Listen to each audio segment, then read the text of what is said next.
Moin, moin, die Liebsten von harten Willkommen wie Party, Platt und Plüschmaus. Hilke, ey, die ne Stimme, ne? Das ist einfach so as ein inner Blaum pflücken, wenn ich das hören darf. Oh Gott, was für Blumen sind das dann? Fibresblaum. Fibres. Komm, das wird doch nur ein perfekter Anteaser für Us-Thema hüt, oder? Ich glaube auch. Fibresblaum. Aber ich muss denken, diese Fibres-Spray oder diese Rumsprays, die regt schon was eigens nicht so gut. Das ist auch ein gaudet Taken für Us oder ein gaude Anteaser für Us-Thema. Denn Us-Thema rückt auch manchmal nicht so gaut. Ja, denn wir habt das in der verlehenen Folge als echt, das geht nu die Toilette. Oh ja, ein von uns liebsten Thema. Und jed einmal in fast jed ein von uns Folge obdüken deit. Ja, ich glaube, was mir am besten nur gefallen hat, es wird lang, als ich die von der Squatty Potty vertellt habe. Machst du das nochmal einen ganz kurzen Teaser geben für den, der das vielleicht nicht hört hat? Ja, das Squatty Potty. Ich weiß leider gar nicht mehr, in welcher Folge das war. Ah, doch, ich weiß in der Einhorn-Folge. Ja, stimmt. Doch, das war in der Einhorn-Folge. Das Squatty Potty ist so ein lütschen Hocker und der kannst du dir unter den Pfote stellen und dann kommt das Betterut. Natürliche Haltung. Natürliche Haltung. Und das wäre eigens bloß so witzig, wie die Reklame, könnt ihr auch auf YouTube im Internet ankicken, für das Squatty Potty, da wäre ein Einhorn. Und das Einhorn, das kackt regenbogenfarbige Softies. Und ja, mit der Squatty Potty kommt da eben richtig viel Soft-Ease-Root und das war dann von so einem Dromprinz in so Ease-Baker, Ease-Waffeln rinfüllt und dann so lütsche Kinders verteilt. Und der ät dann eben das kacke Soft-Ease. Ich finde das auf so vielen Ebenen so verstörend. Also kein denkt sich so was um. Oh ja, bitte kiekt ja oder selbst an und dann bitte schrieft und was die für Gefühle da wie habt, wenn die auch das ankickt. Squatty Potty. Wenn ich das finde, auch verlinke ich das mal in der Podcast-Beschreibung. Ja, bitte. Den Squatty Potty. Vielleicht kriegen wir den ja mal als Werbepartner, wo wir ihn nur zweimal erwähnt habt. Können das langsam mal werden. Ja, Squatty Potty.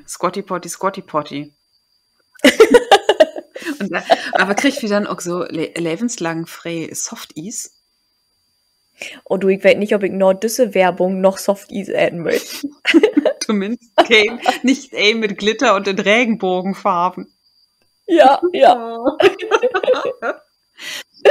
Oh Mann. Du, aber weißt du hast ja eben gesagt, da drückt af und tau nicht so gut mit der Toilette. Das ist wahr. Aber wenn du nun mal so ein bisschen in der archäologischen Bereich kiekst, und ich habe nicht gesagt archäologisch, bitte, ich hab archäologischen Bereich kiekst. Oh ja, aber Hilka, diese Folge nimmt wie jeden Fäkalwitz und ein Fäkal-Wortspiel bitte mit. Also bitte archäologisch. Ja, also der archäologische Bereich. Da geitert af und tau auch um Kacke. Aber wenn du die eben Kacke und das Mitteloller ankiekst oder auch anfasst, das regt ja nicht mehr. Aber du kannst da so viel von lernen. Echt. Okay. Also ein Kacke-Lehrstunde ist das echt. Denn in das Mitteloller, da gibt das ja noch nicht so dolle Toiletten as von Dach, da gibt das ja eher so große Latrinen. Und diese Latrinen, die, wenn ich sag groß, die sind groß. Die habt ein Dörrmesser von, ja, so 3-4 Meter hat. Was? Ja. Wie können ich mir das so vorstellen? Wie sein die? Ja, das wäre so ein großes, mauertes Loch. Also wenn du Glück hast, weder mauert. Und da habt sich die Lüdern eben ihren Pöter rüberhangt und dann darin schied. Und in ein großes gemeinsames Lok. ja, Wahnsinn. ja. Und in dieses Lok, da ist ja auch vielleicht dann doch mal das ein oder andere rinfallen.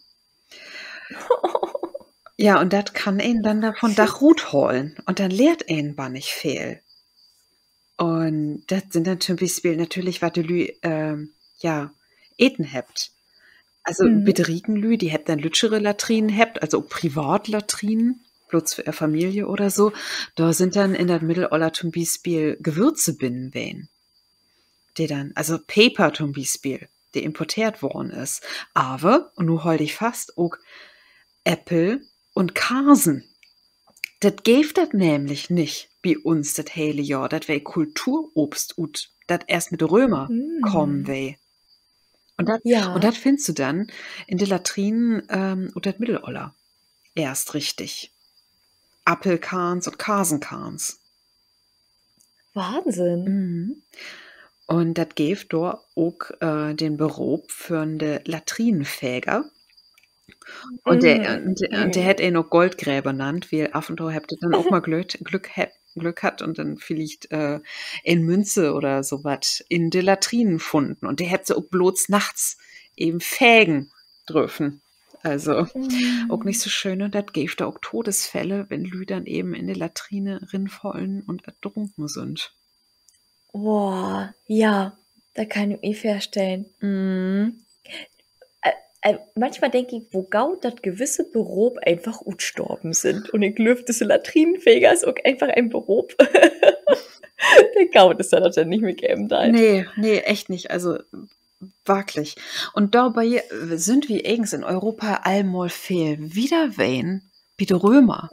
Die hab nämlich eine richtige Toilettenkultur hat, was du so willst. Und von Latein kommt auch das Verb cacare. Wirklich? Ja. Kackere. Ja, ich weiß nicht, ob ich das richtig betont habe, aber oder vielleicht hättet auch Kakare, aber von dort kommt das Wort Kacken.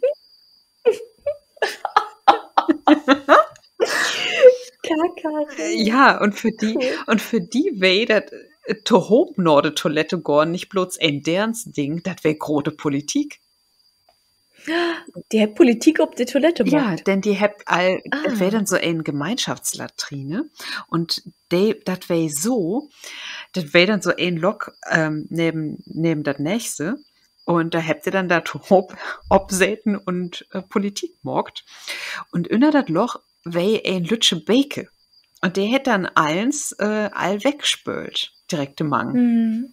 Und die habt dann aber, ob der anders sieht, und nun war das interessant, auch ein Lütsche Beke hat. Mit das klare Worte. Und da sind Essigschwämme binnen wein. Und damit habt sie sich dann sauber morgt. Mit Essig? Ja, und das Essig, also der Essig, die desinfiziert ja. Und diese Essigschwämme, die weh an einen Stock.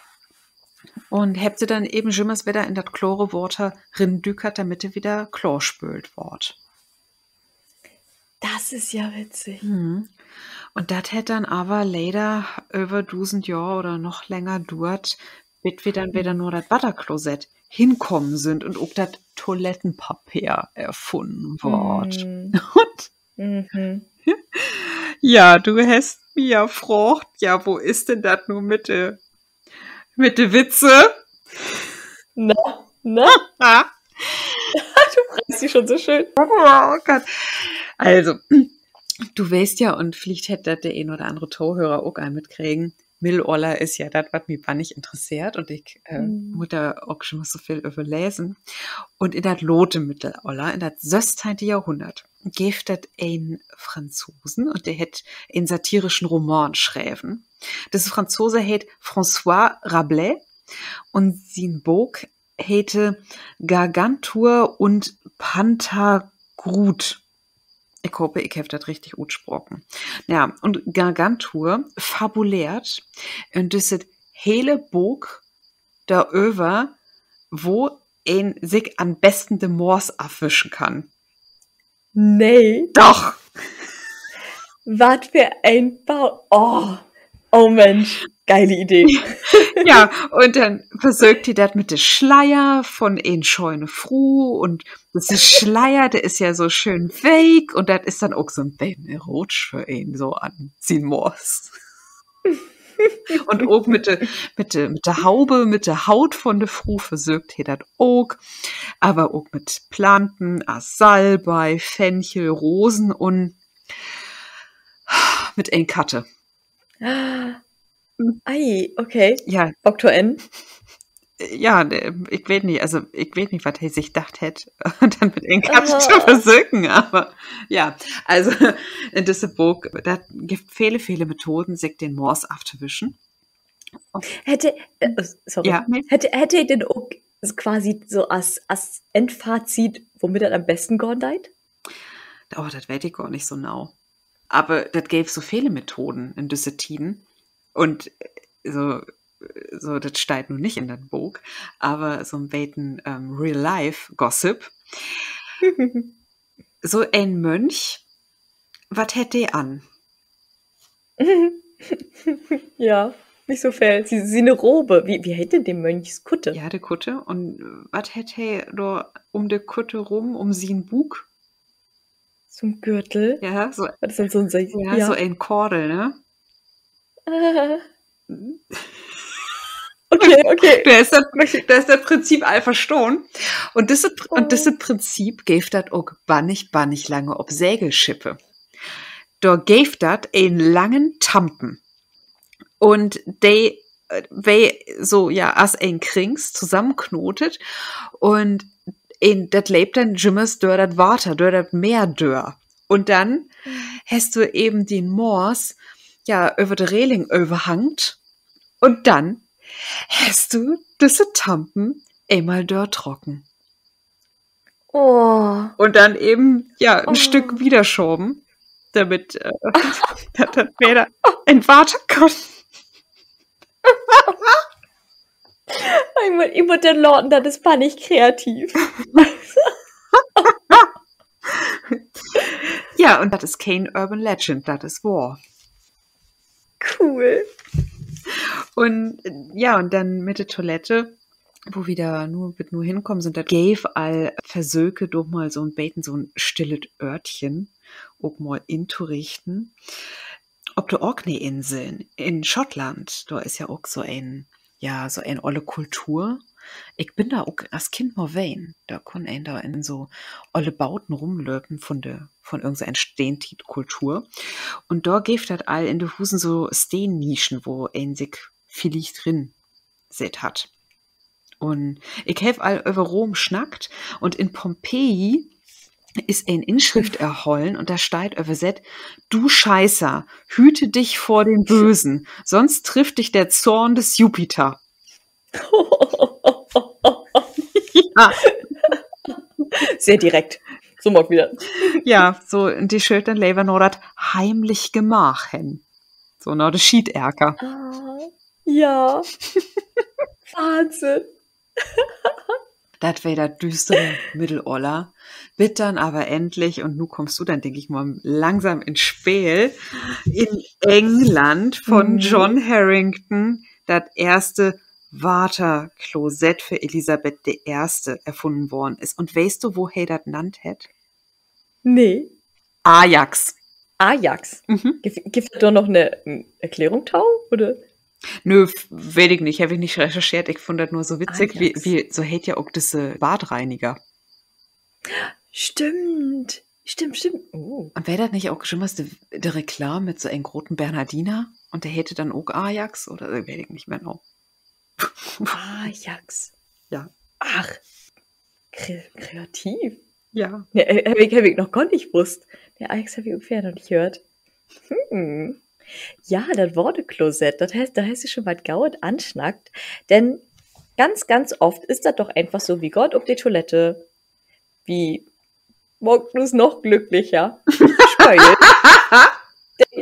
denk Toilettendeckel geht drinne und wie denkt du, nö müssen wir aber noch, was denn eigens damit passieren deit, was wie du grad so wegspült habt. Ja, das ist, ich kann das auch verstauen, das ist einfach, also, wie habt das wegspült, Problem, also wie dreht du's um und Gott wieder nus Leben. Aber auch als ich in der verleden Folge vertellt habt, wie sit in us Leben 6 Mond ob de Toilette. Was für eine wahnsinnig lange Zeit ist das? Und dumm können wir ja mal besser überlegen, okay, was passiert denn eigentlich mit all dat, was wie du so wegspült? Und wie vielleicht der eine oder andere mitkriegen hat, ich habe Verfahrenstechnik studiert. Und Verfahrenstechnik ist immer schwor in Wörterfahrten, was man eigens eins mit Verfahrenstechnik machen kann. Aber ein Spielplatz von us Verfahrenstechniker, wo wir das läuft, us rumtortummeln, ist die Kläranlage. Und genau da habe ich auch für eine Tit in meiner Bachelor-Tit Arbeit. Und ich muss sagen, ich habe mich einfach nipp und nau in die Kläranlage verlegt. Einfach. Hilka, du kannst sie nicht vorstellen. Das ist so spannend, wie und wirklich hat verunreinigten Abworde. Wie durchwerde, der ich einfachste Verfahrensschritte, ob das mechanisch oder biologische Reinigung ist, wie durchwerde sauberet, bis du trinkbaret Worte machen könnt. Und Worte ist ein von us wertvollsten Ressourcen. Und es ist einfach wahnsinnig wichtig, dass wir durch einen schlortenden Wortekreislauf habt. Und ich wart ständig, wenn ich den vertelle, ja, Verfahrenstechnik, bla bla, dann war ich oft gefragt, ja, ich weiß überhaupt nicht, wie so eine Kläranlage funktioniert. Und deswegen hab ich gedacht, weil wir auch ein Beten, Lehrauftrag hier mit dem Podcast habt, vertelle ich einmal kurz, ganz oberflächlich natürlich. Ja. Oberflächlich, was so an der Oberfläche so rumschwimmt, bitte.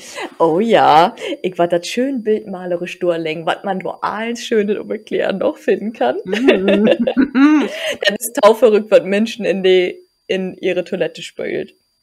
Das kommt dann ja auch eins überklären noch an. Und erst, also, wie spült, Gott, wie man mit dem Worte mit, dann geht das erst durch die Kanalisation. Das, die meisten weiß das ja noch. Und dann kommt das wie der kommunalen Kläranlage an. Und da geht das allererst durch ein ganz grobes Sieb. So damit die Tampons, die Windeln, die all das, was du halt, ja, Helga, du glaubst nicht, was Menschen, der ich dieses lütsche Rohr, der ich presst kriegt.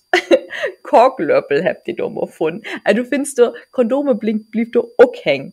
Alles das, was eigens nicht in die Toilette gehört, du findest eins. Warum mutig Dobino an Werner Beinhardt denken und Meister Röhrig, wo hey in der Toilette von Fru Hansen rumdükert?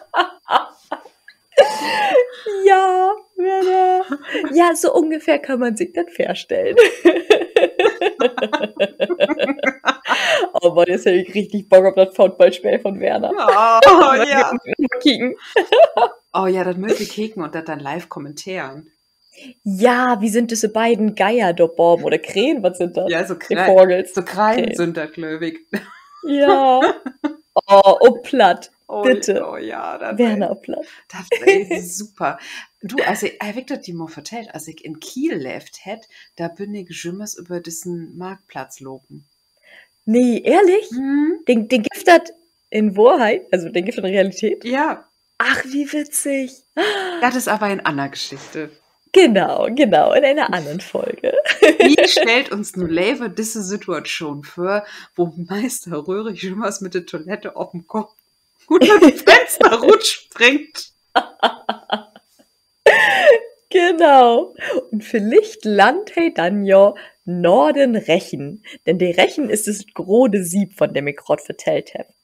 Und nu habt wir in us Abworde ja auch nicht nur, wie nennt das, Schwebstoffe, wir habt da auch ganz viel Fett oder Sand oder sowas in.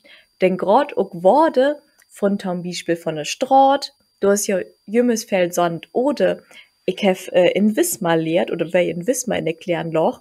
Und wenn du, Hilka, so einen richtig hellen langen Dach an Strand wählen bist und dann abends in die Dusche gehen deist, ja, da kommt ordentlich Sand von die Rünne und auch düsse Sand, der landet ja auch irgendwo in der Kläranlage. Und der will alles verstoppen. Von daher kommt dann nach diesem großen Sieb, kommt ein Sandfang und ein Fettfang. Denn Fett schwimmt borben, das kann schön abschöpft werden. Und der Sand, der sinkt von sich ut nur in, weil das Worte langsamer flaten deit im Sandfang. Ich denke, das kennt jede, wenn man Matschborde hat und das länger storn, lorten deit, dann sit ein, okay, in bildet sich eine dicke Schicht Sand. Und genau nach dem Prinzip funktioniert, das nennt sich die mechanische Vorklärung. Also, das ist eins, der erste Schritt, um das Worte in Bäten sauberer zu machen. Also, was habt wie gerade schon Rut filtert? Wir habt so Tampons, Windeln, Meister Röhrig, der habt wir alle Rut. Dann Sand habt wie Rut, Fett habt wie Rut. Dann habt wie da noch grode Schwebstoffe drin. Und das kommt dann im Vorklärbecken. Also das ganze Worte sammelt sich in einem riesigen Becken, wo dort eine gewisse Tiet drin storn blieben deit. Und diese großen Schwebstoffe setzt sich durch schon mal Dale auf. Das ist eins der Verklärung.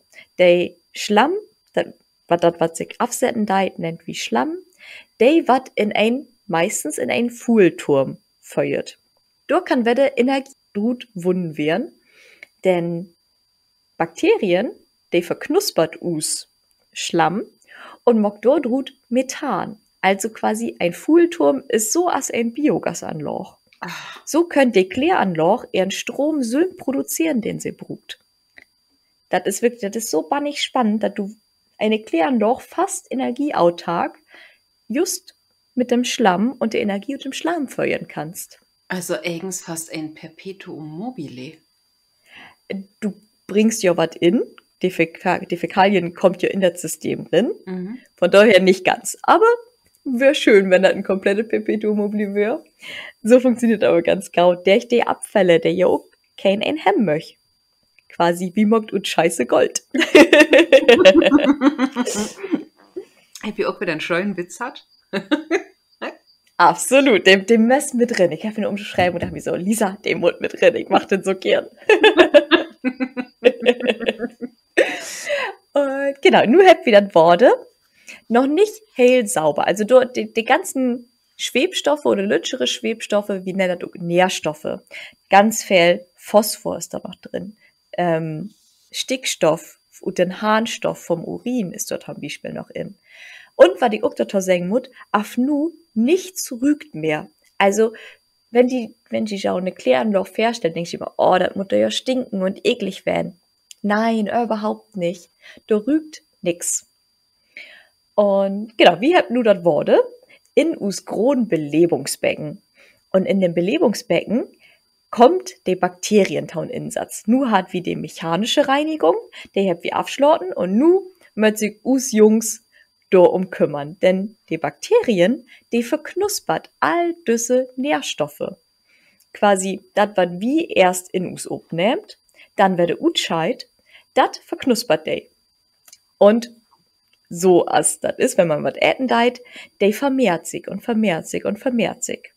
Und genau diese Bakterien, die wassen daut, dadurch dat wie sie futtert, dat ist der Schlamm, dat ist Klärschlamm. Und diese Mikroorganismen, die kann man dann nach der Belebung wieder aftrennen in einem Nachklärbecken.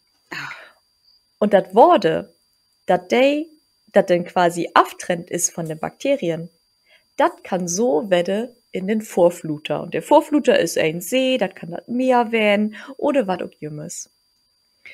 Man muss noch ein paar Nährstoffe oder kann noch ein paar Nährstoffe utfällen.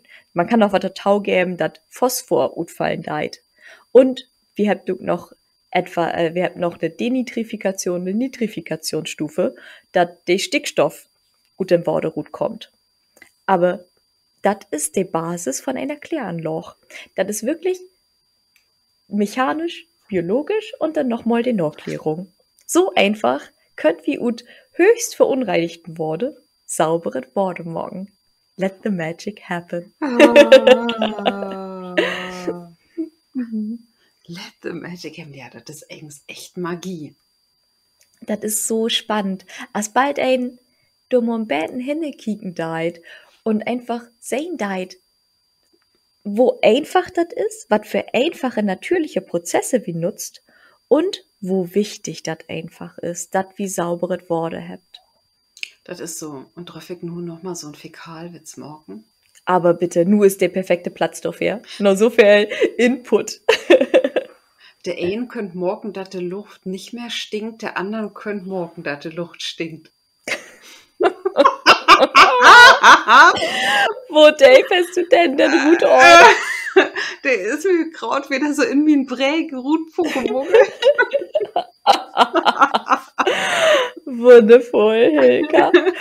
Und weißt du, was ich nur noch als Schmankerl habe, als was Besonderes? Na? Ich habe mir dann nämlich überlegt, okay, Hilka, der steckt ja jümmers im Mittelolle und das interessiert sie allen so. Das ist ja aber, dass das allen schon tot ist. Und wir hat, also die Toilette von Hüt, die kennt wir ja, aber wo geht das denn in der Taukomtit mit der Toilette hin? Und dann habe ich mir so überlegt, okay, es gibt ja schon immer so diese Geschichten von den Toiletten in Japan, die sich von Sülms öffnet, die dann auch den Sitz beheizt, dass du richtig schön warm sitten deist. Wenn du fertig bist, dann kommt da ein Wassersprüher, der die sauber mocken deit von innen. Das ist ja eins Realität und das ist keine Taukunft. Was ist denn eine Taukunft? Und das ist eine Toilette, die Kot und den Urin, ob Krankheiten überprüft und ob Nährstoffe und ob du krank bist oder nicht. Die macht quasi noch jeden Toilettengang einen Gesundheitscheck. Der ist so all in Entwicklung. Finde ich super spannend.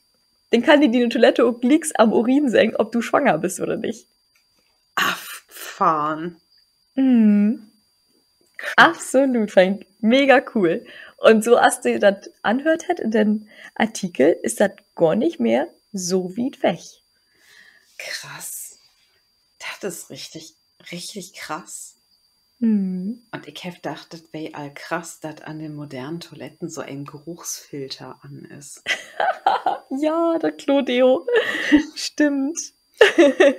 Und finde ich, so ein Bacon Beta ist das ist für Bres. Spray. Oh. Apropos Luft, denn die Toilette kann die auch den Leben retten. Kannst du dir vorstellen, wie die Toilette den Leben retten kann, Hilka? Na? Nee. Okay, stellt wie uns das Szenario vor.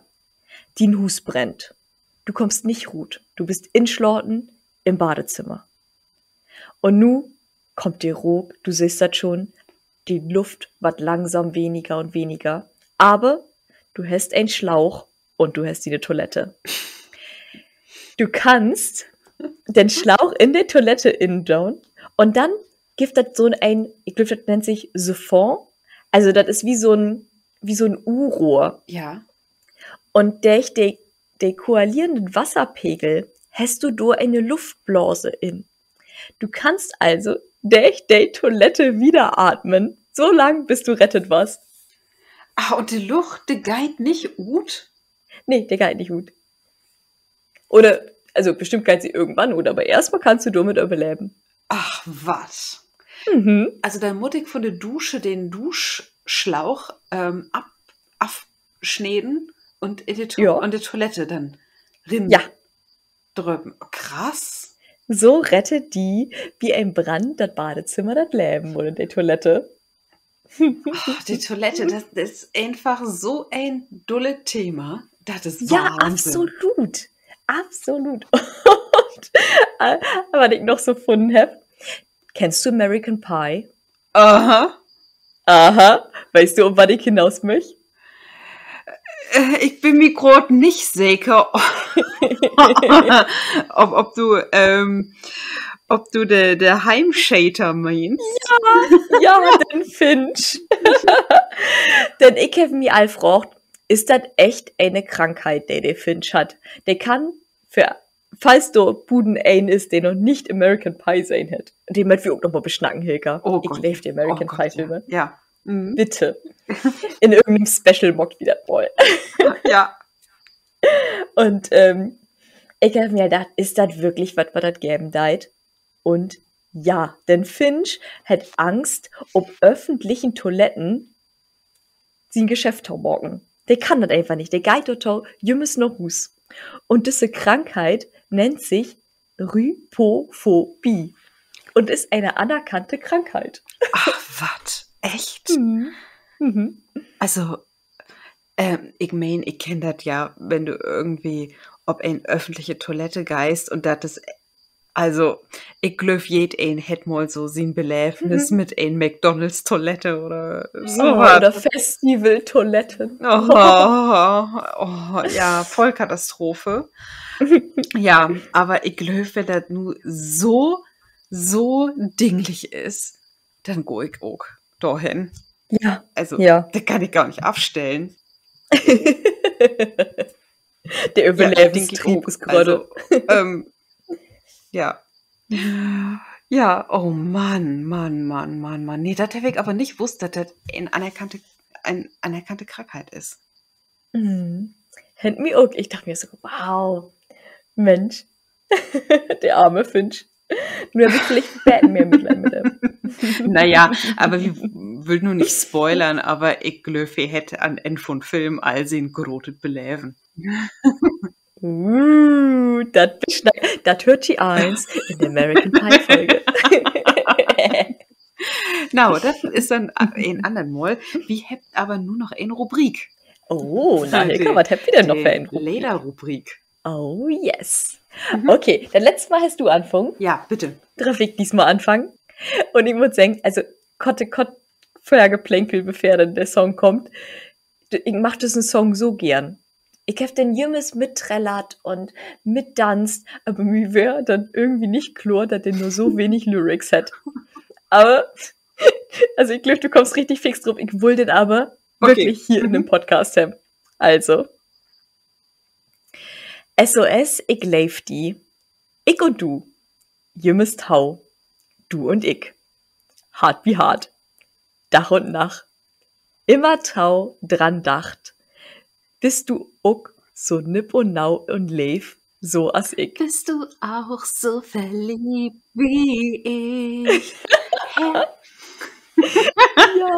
Herz an Herz, hörst du mich? SOS, ich liebe dich. Ich und du immer zu, du und ich. Herz an Herz, Tag und Nacht, immer zu daran gedacht. Bist du auch so verliebt wie ich? Ja, das wäre doch ein super Hit in den Nägenticher. Oh, ich mach den auch so gern. Und dann habe ich noch den Lyrics googelt und dachte mir so, Moment, so wenig Lyrics? Und ja, das sind die ganzen Lyrics. Ich meine, das wäre ja irgend auch ein Schlager, aber ich glaube, allen anderen Lieder, die sie mogt hätte, hätte auch nicht so viel mehr Lyrics, oder? Ich überlege gerade, was hätte sie sonst mockt? Oh, nee, ich bin nicht Zentimeter.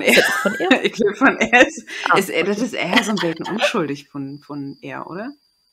Also, das ist Blümchen, ne? Das geht um Blümchen. Ja. Die Lütte Blumen. Wo hättet? Piep, piep, kleiner Satellit, sag ihm, dass es mich noch gibt. Piep, piep, kleiner Satellit, frag ihn, ob er mich noch liebt. Oder wie ein Boom, Boom, Boom, Boom, Boom. Komm ich immer wieder an. Stimmt. Ach, tauschschön. Ich kann mich auch nicht an deepere Texte von er erinnern. Leve Blümchen, Jasmin Wagner. Ich glaube, du kannst viel mehr, aber diese Hits, so war nicht Texte, die auch habt, sind Hits, die mir hart.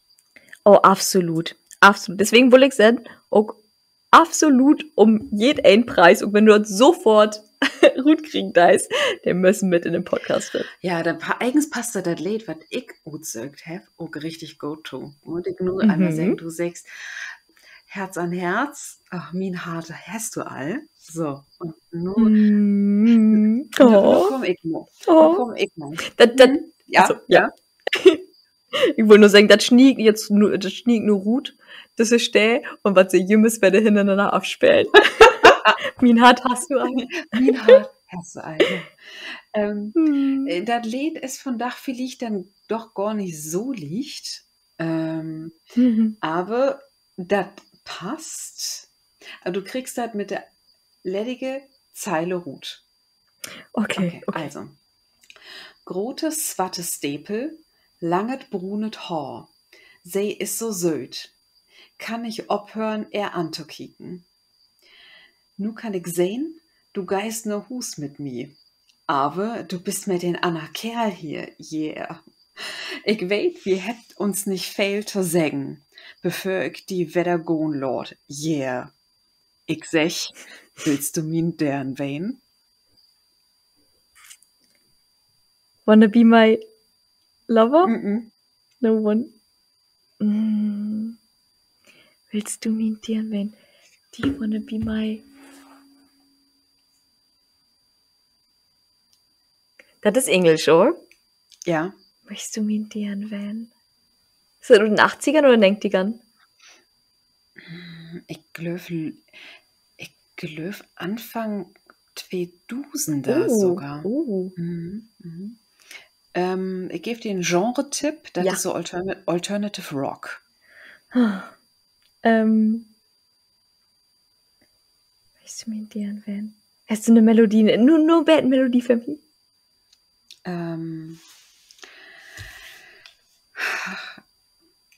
Die Melodie, das ist gar nicht so. Das ist so ein. Ich hör die mal, das ist ein Dreher-Mannslüd-Band. Und. Nee, ich glaube, ich kann das so gar nicht dir den Melodie geben. Das ist, wenn du das hörst, ist das richtig ingängig, aber die Gitarren da bin. Das ist richtig heftig. Ich fange nochmal an mit grotes, swarte Staple, langet, brunet Haar. Sie ist so söd, kann ich aufhören, er anzukicken. Kannst du. Ja. Also, das ist auch gar nicht richtig sungen, das ist mehr schnackt. Ich hab echt keinen Ansatzpunkt. Gar kein. Nee, gar kein. Schall ich ablösen? Ja, bitte. Mann. Das sind Jet mit Are You Gonna Be My Girl? Wo geht das? Ich glaube, wir kennen das nicht. Doch, das kennst du. Das geht dann Are You Gonna Be My Girl? Das kennst du. Vielleicht, das ist dann so Big Black Boots, Long Brown Hair, She's so sweet, Get back stare. Well, I could see you come home with me, but you were with another man. Und dann kommt eben das, I said, are you gonna be my girl? Und dann fängt die Gitarren an. Also ich finde das super schön, wie du das denkst. Wir kennen das echt nicht. Ich habe das noch nie gehört. Doch, Lisa. Doch. Ich verspreche dir das, du kennst das und du bist da sicher in der ein oder andere Disco richtig aufgegangen. Na gaut. Ich verspreche dir das, in der Tokam-Folge löst wieder das ob Lisa das Late doch einmal kennt und ob die Dancefläche abhottet hat. Aber Taukom-Folge, Hilka, ist schon mal ein gaues Stichwort. Was töft denn du bist lebe Tauhörers in der Taukom-Folge? Oh, das war norhallig. Richtig norhallig war das. Oh ja. Freitag drauf. Ja, so viel können wir gar nicht verraten, ne? Ne, das war norhallig. Ja. Ihr Leben. Ich hoffe, dass genau mit einem ganz anderen Blick auf schauen Toilette und auf das Spülen und auf all die ganz wunderbaren Sorgen rund um das Toilettengang kicken daut. Ja, genau. Und bitte nehmt nicht das Schleier oder das Schal von mir auf Gründe. Und nicht den Cut. Bloß nicht den Cut. Nee, bitte nicht den Cut. Okay, also, wir freuen uns auf die Tokom norhalige Folge. Oh ja, und bis dahin mag das gaut. Bis bald. Tschüss.